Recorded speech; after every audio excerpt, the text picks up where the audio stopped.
Hello friends, आप सभी का स्वागत है मेरे यूट्यूब चैनल पे। आज की वीडियो में हम सीखेंगे जो है केएफटी टेस्ट की रिपोर्ट हम किस तरीके से पढ़ सकते हैं, या केएफटी जो है हम कराते हैं तो वो क्यों करवाते हैं। बट केएफटी टेस्ट के बारे में जानने से पहले हम थोड़ी सी किडनी के बारे में नॉलेज ले लेते हैं। ये किडनी जो है उसका डायग्राम है। ये हमारी लेफ़्ट साइड किडनी है, राइट साइड किडनी है, और ये हमारा पेल्विस ऑफ किडनी कहलाता है। ये साइड में यूट्रस और ब्लैडर के थ्रू जो किडनी से हमारी जो जो एक लाइन जा रही होती है, जो कि हमारा यूट्रस कहलाता है, जो हमारे ब्लैडर तक जाता है, जिसके थ्रू हमारा जो यूरिन है वो पास होता है।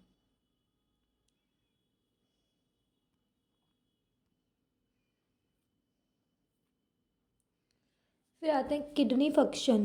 किडनी के जो फंक्शनल है वो जानेंगे, किडनी हमारी बॉडी में क्या क्या काम करती है।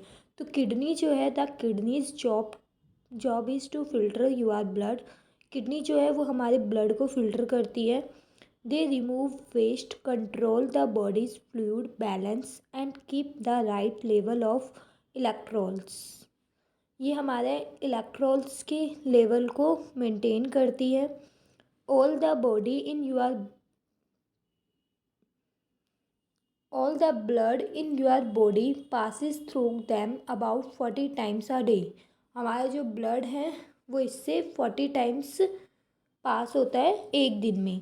Blood comes into the kidney, waste get removed and salt and water and mineral are adjust if needed. Blood जो है हमारा, जब हमारी बॉडी में जाता है किडनी में, तो ये क्या करता है, जो वेस्ट वेस्ट सैल्ट या वाटर होते हैं या मिनरल्स होते हैं, ये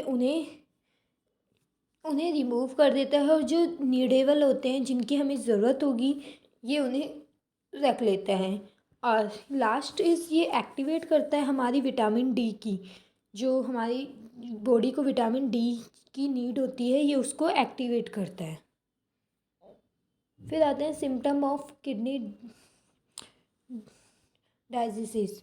किडनी से रिलेटेड जो सिम्टम होते हैं कि हमारी किडनी जो है वो फेल हो गई है या किडनी ख़राब है, तो वो होते हैं वीकनेस, डिफ़िकल्ट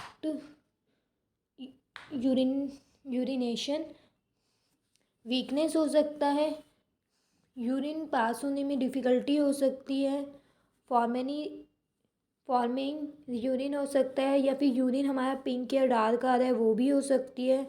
ये सभी रीजंस हो सकते हैं हमारी किडनी फेल हो रखी है ये बताने के। ये सब सिम्टम हो सकते हैं। किडनी से रिलेटेड बीमारियां कौन कौन सी होती है, तो वो जानेंगे अब हम। Pyelonephritis, infection of kidney pelvis, bacteria में infected the kidney usually causing back pain and fever.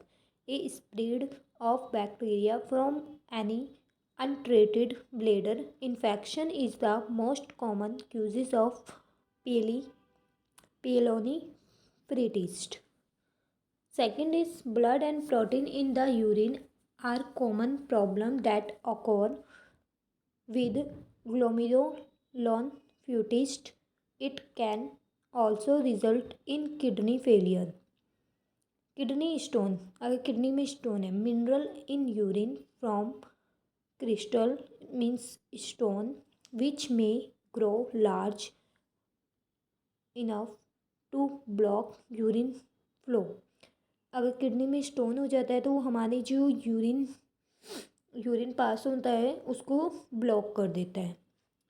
नीफ्रेटिक syndrome, damage to the kidneys causes them to spill large amount of protein into the urine. Leg swelling may be a symptom। अगर निफ्रोटिक syndrome है तो हमारी जो legs होंगी उनमें swelling हो जाएगी। Acute renal failure means kidney failure, a sudden worsening in how well your kidneys work।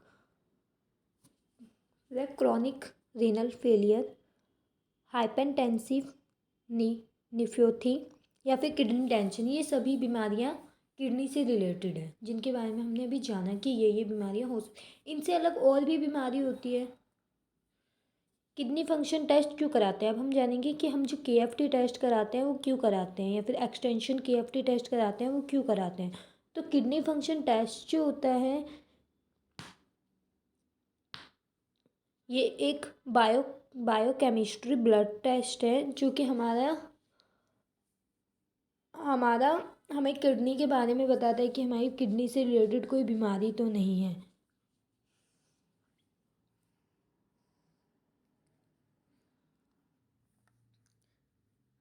Kidney function test में कौन कौन सी जांचें की जाती है, KFT टेस्ट में कौन कौन सी जांचें की जाती है। Serum urea, serum creatine, serum uric acid, total protein serum, serum albumin, serum globin, AIG ratio, serum sodium, serum potassium, serum calcium and serum chloride, ये सभी जांचें की जाती हैं।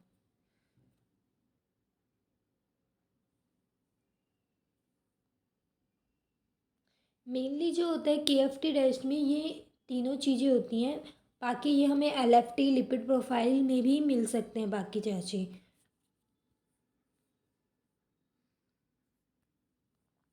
हम KFT टेस्ट की रिपोर्ट पढ़ना सीखेंगे। तो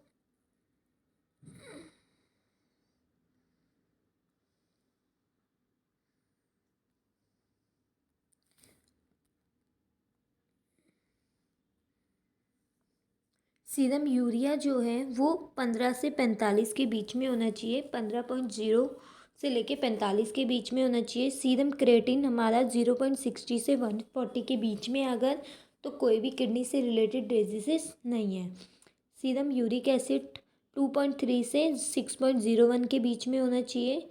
टोटल प्रोटीन सीरम 6.0 से 8.03 होना चाहिए। सीरम एल्बुमिन 3.5 से 5.2 होना चाहिए। Serum globin